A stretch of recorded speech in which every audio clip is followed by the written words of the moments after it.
Support to state governments for capital investment. I have decided to continue the 50-year interest-free loan to state governments for 1 more year to spur investment in infrastructure and to incentivize them for complementary policy actions with a significantly enhanced outlay of 1.3 lakh crores. The newly established Infrastructure Finance Secretariat will assist all stakeholders for more private investment in infrastructure, including railways, roads, urban infrastructure and power, which are predominantly depend on public resources. The harmonized master list of infrastructure will be reviewed by an expert committee for recommending the classification and financing framework suitable for Amartkal. A capital outlay, I'm talking about railways now, sir, Honorable Speaker, railways. A capital outlay of 2.40 lakh crores has been provided for the railways. This is the highest ever outlay this highest ever outlay is about 9 times the outlay made in 2013-14. 100 critical transport infrastructure projects for last and first mile connectivity for ports, coal, steel, fertilizer and food grain sectors have been identified.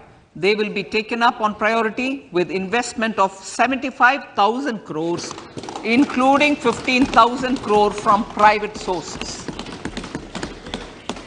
50 additional airports, heliports, water aerodromes and advanced landing grounds will be revived for improving regional air connectivity.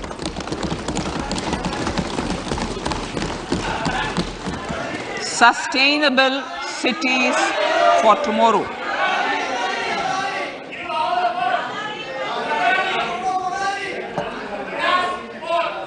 States and cities will be encouraged to undertake urban planning reforms and actions to transform our cities into sustainable cities of tomorrow. This means efficient use of land resources, adequate resources for urban infrastructure, transit-oriented development, enhanced availability and affordability of urban land and opportunities for all. Through property tax governance reforms and ring-fencing user charges on urban infrastructure, cities will be incentivized to improve their creditworthiness for municipal bonds. Like the RIDF, an urban infrastructure development fund will be established through use of priority sector lending shortfall. This will be managed by the National Housing Bank and will be used by public agencies to create urban infrastructure in Tier 2 and Tier 3 cities. States will be encouraged to leverage resources from the grants of the 15th Finance Commission as well as existing schemes to adopt appropriate user charges while accessing the UIDF. We expect to make available 10,000 crore rupees per annum for this purpose. All cities and towns will be enabled for 100% mechanical desludging of septic tanks and sewers to transition from manhole to machine hole mode.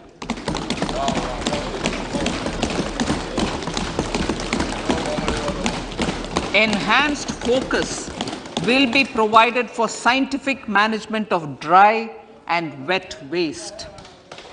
Honorable Speaker, sir, our Prime Minister had said, good governance is the key to a nation's progress. Our government is committed to providing a transparent and accountable administration which works for the betterment and welfare of common citizens. Mission Karma Yogi Under Mission Karmayogi, center, states and the union territories are making and implementing capacity building plans for civil servants. The government has also launched an integrated online training platform, I Got Karmayogi, to provide continuous learning opportunities for lakhs of government employees to upgrade their skills and facilitate people-centric approach. Sir, for enhancing ease of doing business, more than 39,000 compliances have been reduced and more than 3,400 legal provisions have been decriminalized. For furthering the trust-based governance, we have introduced the Jan Vishwas Bill to amend 42 central acts.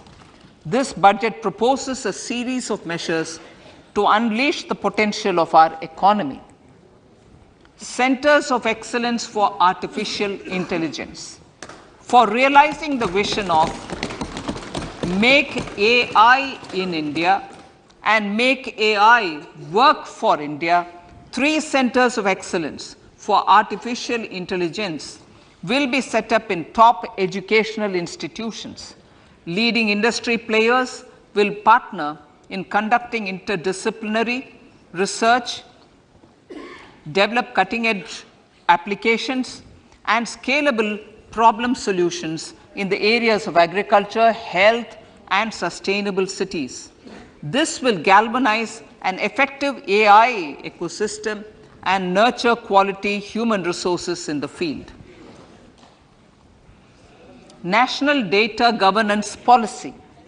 To unleash innovation and research by startups and academia, a national data governance policy will be brought out. This will enable access to anonymized data.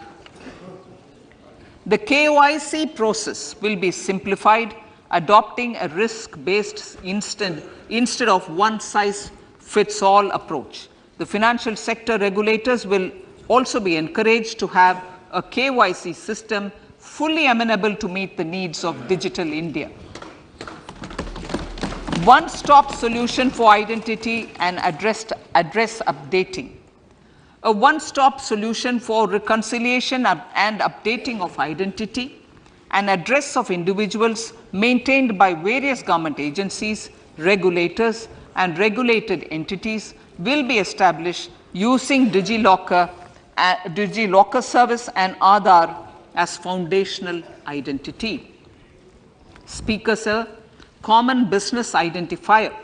For the business establishments required to have a permanent account number, the PAN will be used as the common identifier for all digital systems of specified government agencies. This will bring ease of doing business and it will be facilitated through a legal mandate. For obviating the need for separate submission of same information to different government agencies, a system of unified filing process will be set up. Such filing of information or return in simplified forms on a common portal will be shared with other agencies as per the filer's choice. Vivad Se Vishwas 1. Relief for MSMEs. In cases of failure by MSMEs to execute contracts during the COVID period, 95% of the forfeited amount relating to the bid or performance security will be returned to them by government and government undertakings. This will provide relief to the MSMEs. Vivad Se Vishwas 2. Settling contractual disputes. to settle contractual disputes of government and government undertakings, wherein arbitral award is under challenge in a court, a voluntary settlement scheme with standardized terms will be introduced. This will be done by offering graded settlement terms depending on pendency level of the dispute. The state support mission of Niti Aayog will be continued for 3 years for our collective efforts towards national priorities. Result-based financing. To better allocate scarce resources for competing development needs, the financing of select schemes will be changed on a pilot basis from input-based to result-based. E-courts. For efficient administration of justice, Phase 3 of e-courts projects Phase 3 of the e-courts project will be launched with an outlay of 7,000 crores. Fintech services in India have been facilitated by our digital public infrastructure, including Aadhaar, PM Jan Dhan Yojana, Video, KYC, India Stack, and UPI. To enable more fintech innovative services, the scope of documents available in DigiLocker for individuals will be expanded. An entity DigiLocker will be set up for the use by MSMEs, large businesses, and also charitable trusts.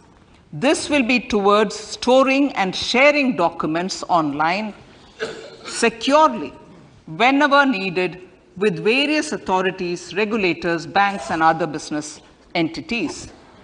5G services. 100 labs for developing applications using 5G services will be set up in engineering institutions.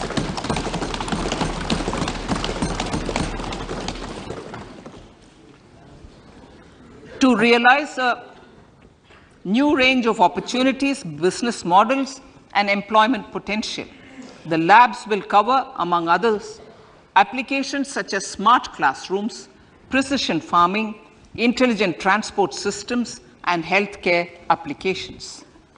Lab-grown diamonds.